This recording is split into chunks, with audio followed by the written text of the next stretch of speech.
ఇలాంటి వాటికి వస్తారు కానీ తినరు.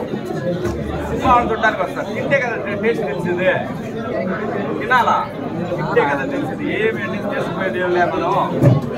మనం శుభ్రంగా శుద్ధిగా తినండి, పొద్దునే లేచి పరిగెత్తండి. అలాగే ఈరోజు ఇంతమంది వచ్చారు.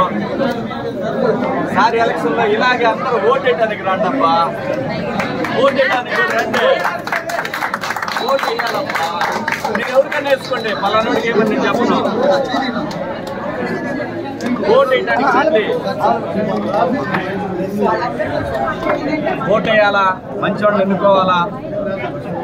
పలానా వాళ్ళకి ఏమని నేను చెప్పను, ఎందుకంటే నా సినిమాలు అందరూ చూడాలి కదా. వద్దు, కాకపోతే ఎవడు అధికారంలో ఉన్నా తప్పు జరిగితే మాత్రం మాట్లాడతా, ఎందుకంటే నేను జనం తరఫున మాట్లాడతా. కాబట్టి ఈ బిర్యానీ పాయింట్ సూపర్ సక్సెస్ అవ్వాలి. మనోడి ఇంకా తిరుపతిలో 4-5 పాయింట్లు, పక్కనే నగిరి రోజా గారి కాన్స్టిట్యున్సీ ఆడవ point, railway Gudur Srinivas point, ఇట్లా మంచి అభివృద్ధి చెందాలని మనస్ఫూర్తిగా కోరుకుంటా ఉన్నా. రేపు 13వ తారీఖు నాడు ఖచ్చితంగా అందరూ ఓటేయండిరా, మీకు దండం పెడతారా. ఒక గంట స్పెండ్ చేయడానికి సస్తారేమే, నాకు అర్థం కాదు. మీ హక్కు, మీ పిల్లల కోసం, వీళ్ళందరి కోసం మనం ఓటేసేది. ఓటేయడానికి రండి. నేను అక్కడ కాకపోతే ఏమొద్దు అనుకుంటారు.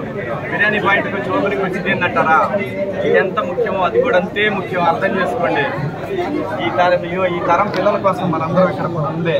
ఇట్లానే ఈ వ్యాపారం Chickpet Donne biryani super duper hit అవ్వాలి, బాహుబలి అంత హిట్ అవ్వాలి ఈ ఊళ్ళో. సో మనోడు ఇలాంటి పాయింట్లు ఇంకా పెట్టాలని, జరగాల. పెద్ద పాయింట్లు చూస్తున్నాడు, బాగుంటుంది. ఆల్ ది బెస్ట్ అమ్మా, all the best. Thank you. Medium నాకొద్దు, పాలిటిక్స్ నాకొద్దు.